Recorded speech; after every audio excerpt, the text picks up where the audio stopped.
Well, welcome to the 700 Club. Are the polls showing Biden so far ahead of Trump? Are they deliberately skewed? Are the samples wrong? We're going to talk to David Brody about that. You will be shocked at what he'll tell you. But first of all, don't fear the disease. That's President Trump's message to the American people. He's now recovering from the virus back at the White House, where he's getting world-class medical care 24/7. His doctors say the president is not entirely out of the woods yet. So when will he be? And what impact is his absence having on the campaign trail? Dale Hurd has that. President Trump has staged a dramatic comeback after contracting COVID-19. And he has a message for Americans. Don't fear the disease. Don't let it dominate you. Don't be afraid of it. You're going to beat it. We have the best medical equipment. We have the best medicines, all developed recently. Trump, who reportedly is still contagious, will continue his recovery at the White House, where he'll be cared for 24/7 by a team of doctors and nurses. And there will be a White House contact tracing unit. Trump Press Secretary Kayleigh McEnany and 2 assistants have also contracted COVID, and masks are now required in the West Wing. Though he may not entirely be out of the woods yet, the team and I agree that all our evaluations, and most importantly, his clinical status, support the president's safe return home, where he'll be surrounded by world-class medical care 24/7. Dr. Anthony Fauci told CNN the president looks good. You're not out of it until you've gone several days out and doing well, but he certainly does look very well. But Democratic presidential nominee Joe Biden told an NBC town hall that with COVID-19, Trump still doesn't get it. Now, what is this macho thing? I'm not going to wear a mask. What's the deal here? Be patriotic, for God's sake. While the president recovers, Biden is trying to capitalize on having the campaign trail to himself and traveling to traditionally Republican states. The Trump campaign has responded with what it calls Operation MAGA, with Vice President Mike Pence and members of the Trump family campaigning in key battleground states across the country while the president recovers. Vice President Pence headed to Salt Lake City for his debate Wednesday night with Kamala Harris. The two will be separated by a sheet of plexiglass and 12 feet of social distancing. Dale Hurd, CBN News. Well, CBN chief political analyst David Brody is with us now. David, these polls show that Trump is so far behind, but I understand they skew the totals. I mean, who is saying there's 14% off? Can you tell us about that? Yeah, Pat, the polls are definitely skewed. So take it all with a grain of salt. The latest poll, that NBC News Wall Street Journal poll we've heard so much about, that shows Joe Biden up plus 14. Let's break this down in 3 segments here, and I'll try to be brief as much as I can here, Pat. Couple of things. First of all, it is registered voters, not likely voters. That's very important. Obviously, likely voters are a better indicator of an accuracy of a poll rather than registered voters. It's also just a sampling, not to geek out or anything, but it's just a sampling of about 800 or so registered voters. It's not a stronger sample of 1,500, 2,000 folks, number one. Now, there are a couple of very important things. In 2016, Pat, 36% of Democrats, let me start this again. In 2016, the electorate was made up of 36% Democrats, 33% Republicans. That's a +3 differential. In this poll, this NBC News poll, they've got Democrats at +9%. So +3 is the real number in 2016. This poll is +9. And then if you go into non-college educated voters, this poll has non-college educated voters at 47% of the people that they've surveyed. That's not what non-college educated voters were, which is Trump's base for the most part. 63% was the non-college educated share of the electorate in 2016. So you can see 63% was the share of the electorate of non-college educated voters in 2016, and this poll only represented them at 47%. This is why, Pat, and we've been screaming this for a while now, this is why these polls that are fully off, that in 2020 on election night we can all be going, well, wait a minute. That wasn't what we saw in poll after poll after poll. Here are some of the reasons why. Well, David, you know, it's like that headline that Harry Truman held up and said, Dewey wins. I mean, it's because they stopped polling. And are these guys deliberately skewing it? Are they aware of what they're doing? The Trump campaign will tell you, as you might imagine, that this is being deliberately done by CNN, NBC, and many other outlets. Now, of course, even the president saying the Fox News polls are wrong. But if you go to likely voters, you see a much tighter race, and I think that's important to understand. Now, let's give Joe Biden some credit here.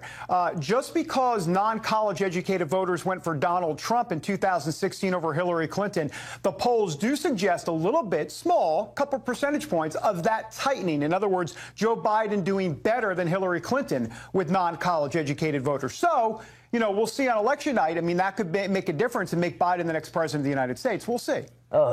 David, well, we showed something that I think nobody else has reported, that Telemundo poll. It looks like Hispanics are strongly in President Trump's camp, and you got the insight on that one. Do you want to just talk about it again? Yeah, you bet. Well, a couple things going on. First of all, and we've talked about this before a little bit, you know, in the Hispanic community, a couple things reign supreme. Values, family values, with Donald Trump, obviously, from a public policy perspective, seems to be pretty copacetic there. The economy, obviously, very important. And pre-COVID, we know the economy was doing gangbusters. And there's also something in the Hispanic community about strength. They respect strength. Well, Donald Trump is definitely strength, sometimes extra strength in terms of Tylenol for a lot of people. But look, he is. And so I think that resonates. What we did see with Joe Biden is that he was in Florida the other day in Little Havana. He was doing the town hall in Miami, but he's trying to make a play in Florida because he knows the polls show there that he's actually in trouble with Hispanic voters, and that's not a good sign for Joe Biden to be in trouble with Hispanic voters. So we'll see how that shakes out. Well, the Hispanics hate communism. They've seen what happened in Nicaragua and Venezuela, and they don't want it. And of course, in Cuba, what Castro did, these Hispanics do not want overwhelming socialist government. Well, that's right, Pat, and that's exactly been some of the messaging, especially in Florida, which, as you know, is a key battleground state. Look, Florida's going to be tight, but the sense at this point is that Trump should hold Florida and Ohio. And here's part of the problem for Joe Biden, and they're getting sucked into a trap again. The Democrats are. You know, Hillary Clinton thought she kind of had it in the bag in 2016, so she started going to certain states that, you know, to expand the map. It didn't go to Wisconsin. Well, look, guess what? Guess where Joe Biden's going? He's going to Texas. He's going to Georgia. They think they can expand the map. That means one less day in Pennsylvania, one less day in Michigan, one less day in Wisconsin. Pat, it seems like we're having the same replay in 2020 that we had in 2016. I think we'll find out on election night, or actually, maybe we'll find out at the Supreme Court sometime in December at this point. All right. One last question. Do you think the fact that the president's off the campaign trail is going to hurt him very much? Well, I think it's got to hurt him. I mean, look, you know, he is, as he'd be the first to admit, he's the campaign's biggest force. He would be glad to admit that. And, you know, I was talking to Laura Trump the other day. We're going to have some of that interview on Faith Nation later this afternoon. But she says, look, you know, it does hurt to not have the president out there. The good news, though, some of my sources are telling me that he could be back on the campaign trail as early next week. So we'll see. I wouldn't be surprised if there was something in the mix for this weekend. We'll see. But the bottom line is you're not going to keep this president down. I mean, look, he'll go out there with a couple of, wheel him out there. He's going to be out there somehow, some way, for sure. I expect this debate on October 15th, the next presidential debate, to continue and go on. And, of course, we know we have the big Kamala Harris, Vice President Pence debate coming up Wednesday. Yeah. Dave, thanks so much. Appreciate it. You bet. Tremendous insights, ladies and gentlemen. Don't believe everything you see in the press. I mean, they aren't telling you the truth. And these polls and what David had to say is so important. Now, in other news, there's a stunning message from 2 Supreme Court justices, 2 of them. Could it lead to a reversal of the ruling on same-sex marriage? John Jessup has more on that.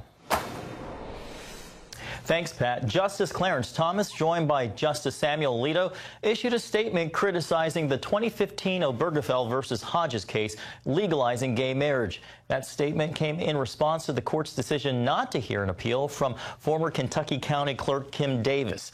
Davis, you may recall, was jailed for refusing to issue marriage licenses to same-sex couples. In his statement, Thomas wrote that the court's decision found a right to same-sex marriage that does not exist in the Constitution, and that several justices believe the ruling threatens the religious liberty of those who believe marriage is between a man and a woman. Thomas wrote that Davis, quote, may have been one of the first victims of this court's cavalier treatment of religion in its Obergefell decision, but she will not be the last. He also suggested the justices should revisit the case, writing, quote, the court has created a problem that only it can fix. Well, natural disasters continue to assault America. In California, a single fire making history by consuming more than 1 million acres so far. Dozens of fires have scorched more than 4 million acres in the state this season. That's more than double the previous record, with months to go before the rainy season begins. Meanwhile, in the Caribbean Sea, Hurricane Delta is set to make history. Right now, it is a Category 2 storm projected to hit the central U.S. Gulf Coast Friday. That'll make it the 10th named storm to make landfall in the United States this season. Pat, that's never happened before in recorded history. We're going to be Thursday having the brilliant head of our